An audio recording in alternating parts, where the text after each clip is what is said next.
ഹാഷ്മി ചില നിർണായക വിവരങ്ങൾ അത് അന്വേഷണ സംഘത്തിന് ലഭിച്ചു എന്നുള്ളത് വേണം നമുക്ക് ഹാഷ്മി, അന്വേഷണ സംഘത്തിന് ചില നിർണായക വിവരങ്ങൾ ലഭിച്ചിരുന്നു. അതിന്റെ അടിസ്ഥാനത്തിലാണ് അവർ ഈ പരിശോധനയുമായി ഇപ്പോൾ ഈ രാത്രി പരിശോധനയുമായി ഇറങ്ങിയത്. നേരത്തെ ഞാൻ സൂചിപ്പിച്ചതുപോലെ തന്നെ ഹാഷ്മി, അതായത് ഈ പ്രതി ഇവിടുത്തെ ഒരു കോഴി ഫാമിന് സമീപത്ത് ഒളിച്ചിരുന്നു എന്നുള്ളതാണ് പോലീസ് പറയുന്നത്, പോലീസ് വ്യക്തമാക്കുന്നത്. അങ്ങനെ ഈ ഒളിച്ചിരുന്ന പ്രതിയെ ഒരു പോലീസ് ഉദ്യോഗസ്ഥൻ ഓടിക്കുന്നു. ആ പോലീസ് ഉദ്യോഗസ്ഥൻ ഓടിക്കുകയും അതിനുശേഷം അവിടെ നിന്ന് ഓടി രക്ഷപ്പെട്ട പ്രതി കാശ്മീർ കേൾക്കുന്നില്ല? ഇല്ല ഒന്നുമില്ല. ഞാൻ സൂരജിനോട് സൂക്ഷിക്കാൻ പറഞ്ഞ ഹാഷ്മി, നമ്മളിപ്പോൾ പുറത്തിറങ്ങിയിരിക്കുന്നു. അതായത് ഇതിന് പുറത്തേക്ക് നമ്മൾ ഇറങ്ങിയിരിക്കുകയാണ്. അതായത് ഈ കനാൽ ഭാഗത്ത് വെച്ചാണ് ഈ യുവാക്കളിൽ ചിലർ ഈ ചെന്താമരനെ കണ്ടത്. ആ ഭാഗത്താണ് നമ്മളിപ്പോൾ ഉള്ളത്. പോലീസ് വലിയ രീതിയിൽ കാടിളക്കിയുള്ള ഒരു തെരച്ചിൽ നടത്തി. പക്ഷേ ആ തിരച്ചിലിലും ഈ കണ്ടെത്താൻ സാധിച്ചിട്ടില്ല എന്നുള്ളതാണ് പറയുന്നത്. നേരത്തെ നമ്മൾ ആലത്തൂർ ഡിവൈഎസ്പിയുടെ അടക്കം പ്രതികരണങ്ങൾ ലഭ്യമാക്കിയതാണ്. അതിൽ അദ്ദേഹം പറഞ്ഞ പ്രധാനപ്പെട്ട കാര്യമുണ്ട്. അതായത് ഈ ഒരു പോലീസുകാരന്റെ ശ്രദ്ധയിലായിരുന്നു ഇത് ആദ്യം പെട്ടത് എന്നുള്ളതായിരുന്നു ഈ പോലീസ് തന്നെ വ്യക്തമാക്കിയത്. അതിന്റെ ഭാഗമായിക്കൊണ്ടാണ് ഇവർ ഇത്തരത്തിൽ ഒരു വലിയ തിരച്ചിലിലേക്ക് പോയത്.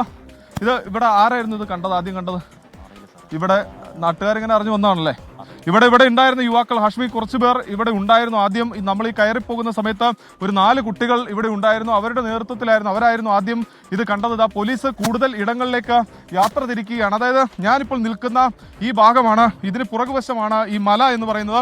ഈ മലയിലേക്കാണ് പ്രതി ഓടിക്കയറിയതെന്നുള്ളതാണ് പോലീസിന്റെ കണ്ടെത്തൽ. അതുകൊണ്ട് തന്നെ ഈ മലയാകെ വളഞ്ഞുകൊണ്ട്, അതായത് ആദ്യഘട്ടത്തിൽ നമ്മളടക്കം ഈ പോലീസിന്റെ സംഘത്തോടൊപ്പം പോകുമ്പോൾ ഈ മലയെല്ലാം കവർ ചെയ്തുകൊണ്ടാണ് നമ്മൾ മുകളറ്റം വരെ പോയത്.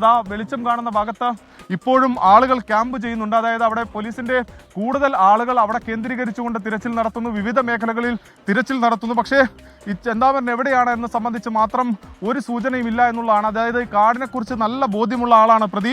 അതുകൊണ്ട് തന്നെ സ്വാഭാവികമായും കാട്ടിൽ ഒളിച്ചിരിക്കാൻ നല്ല വശമുള്ളയാൾ, സ്വാഭാവികമായും അതുകൊണ്ട് തന്നെ കാട്ടിലേക്ക് ഉൾവലിയാനുള്ള എല്ലാ സാധ്യതകളും ഉണ്ട്. ഇന്നലെയും ചില സംശയങ്ങൾ നാട്ടുകാർക്കുണ്ടായിരുന്നു. അതിനിടയിലാണ് ഇന്ന് പോലീസിന് ഇത് സംബന്ധിച്ചുള്ള ചില വിവരങ്ങൾ ലഭിക്കുന്നത്. പോലീസ് ഒരു കോഴി ഫാമിന് സമീപത്ത് ഒരു പോലീസ് ഉദ്യോഗസ്ഥൻ ഈ ചെന്താമര പതുങ്ങിയിരിക്കുന്നത് കണ്ടു. അതിനുശേഷം പ്രതിയെ പിടികൂടാൻ ശ്രമിക്കുന്നതിനിടയിൽ പ്രതി ഓടി രക്ഷപ്പെട്ടു എന്നുള്ളതാണ് ആലത്തൂർ ഡിവൈഎസ്പി തന്നെ നമ്മളോട് വ്യക്തമാക്കിയ കാര്യം. അതോടൊപ്പം തന്നെ പക്ഷേ അവിടെ നിന്ന് ഓടിയ പ്രതിയെക്കുറിച്ച് പോലീസ് വിവരം കൈമാറുന്നു. അങ്ങനെ ആലത്തൂർ ഡിവൈഎസ്പിയുടെ നേതൃത്വത്തിലുള്ള വൻ സന്നാഹം ഈ മേഖലയിലേക്ക് യാത്ര തിരിക്കുന്നു. അതിനിടയിലാണ് ഈ പ്രദേശവാസികളായ കുട്ടികളുടെ ശ്രദ്ധയിൽ ഈ ചെന്താമരനെ കുറിച്ച് ശ്രദ്ധയിൽപ്പെടുന്നത്. അവരും ഈ ചെന്താമരനെ കണ്ടു. പക്ഷേ അവർ ഈ പ്രതിയെ കീഴടക്കാൻ ശ്രമിക്കുന്നതിനിടയിൽ ഓടി എന്നുള്ളതാണ് പറയുന്നത്. അവർക്കും വലിയ രീതിയിൽ ഭയമുണ്ടായിരുന്നു. സ്വാഭാവികമായും ഈ പ്രതിയുടെ കയ്യിൽ കത്തിയടക്കമുള്ളത് കൊണ്ട് തന്നെ സ്വാഭാവികമായും ഈ കീഴ്പ്പെടുത്താൻ ശ്രമിച്ചു കഴിഞ്ഞാൽ ഏതെങ്കിലും തരത്തിൽ ആക്രമിക്കുമോ എന്ന സംബന്ധിച്ചെല്ലാം തന്നെ വലിയ ആശങ്ക ഉണ്ടായിരുന്നു. അതുകൊണ്ട് തന്നെ കീഴ്പ്പെടുത്താൻ ഉള്ള ഒരു ശ്രമവും നടത്തിയില്ല എന്നുള്ളതാണ് ഈ കുട്ടികൾ പറയുന്നത്. പോലീസിന് വിവരം കൈമാറുന്നു. അങ്ങനെയാണ്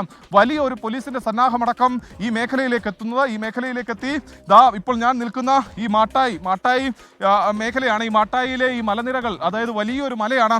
ആ മലയിലേക്ക് പോലീസ് ഇരച്ചു കയറുകയായിരുന്നു. അതായത് കയ്യിലുണ്ടായിരുന്ന ഈ മൊബൈൽ വെളിച്ചവും മറ്റുമൊക്കെയാണ്, ടോർച്ച് പോലും ഉണ്ടായിരുന്നില്ല പലരുടെയും കയ്യിൽ.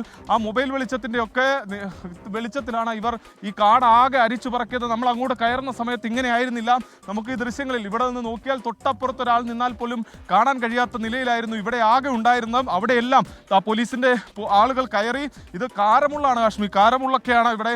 ഈ മുള്ളെല്ലാം ചവിട്ടി നീക്കി ഏറ്റവും മുകളിലത്തെ നിലയിൽ വരെ ഈ പോലീസ് എത്തിയിട്ടുണ്ട്. പോലീസും നാട്ടുകാരും എല്ലാം ഉണ്ട്. പ്രാദേശിക സഹായം എല്ലാം ഉൾപ്പെടുത്തിക്കൊണ്ടാണ് അവർ ഇപ്പോൾ ഈ മല കവർ ചെയ്തുകൊണ്ട് അപ്പുറത്തെ സൈഡിലേക്ക്, ഈ കനാലിന്റെ അപ്പുറത്തെ കൂടി, ഈ മാട്ടായി കുന്നിന്റെ അപ്പുറത്തെ സൈഡിലേക്ക് ഈ പോലീസും അതുപോലെ തന്നെ നാട്ടുകാരും എത്തിക്കൊണ്ടിരിക്കുകയാണ്. എന്തായാലും ചെന്താമരൻ ഇവിടെ ഒന്നുകിൽ ഈ വനത്തിനുള്ളിൽ പതുങ്ങി, അല്ലെങ്കിൽ ഇവിടെ നിന്ന് രക്ഷപ്പെട്ടിരിക്കുന്നു. ഇതിലേതെങ്കിലും ഒന്ന് സംഭവിച്ചു എന്നുള്ള ഉറപ്പാണ്. കാരണം പോലീസ് ഇത് ചെന്താമര തന്നെയാണെന്ന് സ്ഥിരീകരിക്കുന്നു. അങ്ങനെയെങ്കിൽ ചെന്താമരയ്ക്ക് എന്ത് സംഭവിച്ചു, ഇവിടെ നിന്ന് എങ്ങോട്ട് പ്രതി പോയി എന്നുള്ളത് വളരെ ചെന്താമര എങ്ങോട്ട് പോയി എന്നുള്ളത് ഇപ്പോഴും ഒരു ആകാംക്ഷയായി നിലനിൽക്കുന്നു. അല്ലെങ്കിൽ ഈ പ്രതിയെ കണ്ടെത്തുന്നതിലേക്ക് നമുക്ക് എത്താൻ വീണ്ടും കഴിയുന്നില്ല എന്നുള്ളത് തന്നെയാണ് നിർണായകമായ ക്ലൂ. അതായത് പോലീസിനെ സംബന്ധിച്ച് ആദ്യം മുതൽ പോലീസ് പറഞ്ഞിരുന്ന ഒരു പ്രധാനപ്പെട്ട കാര്യം, ഈ പ്രതി നേരത്തെയും വനത്തിനുള്ളിൽ ഒളിക്കുന്നതായിരുന്നു ഒരു പതിവ്. അതുകൊണ്ട് തന്നെ ഇക്കുറിയും ഈ കൊലപാതകം നടത്തിയതിനു ശേഷം വനത്തിലേക്ക് ഉൾവലിയാനുള്ള സാധ്യത തന്നെയായിരുന്നു പോലീസ് കൽപ്പിച്ചത്. എങ്ങനെ സാധ്യതകൾ കൽപ്പിച്ചോ ആ സാധ്യതയിലേക്ക് കാര്യങ്ങൾ എത്തുന്നു എന്നുള്ളതാണ് നമുക്ക് മനസ്സിലാക്കാൻ കഴിയുന്നത്. എന്തായാലും കാടിളക്കിയുള്ള ഒരു തിരച്ചിൽ അത് ഈ വൈകിയ വേളയിലും നടക്കുകയാണ് കാശ്മീർ. ഓക്കെ സൂര്യ സജിയാണ് വിവരങ്ങൾ നൽകിക്കൊണ്ടിരിക്കുന്നത്.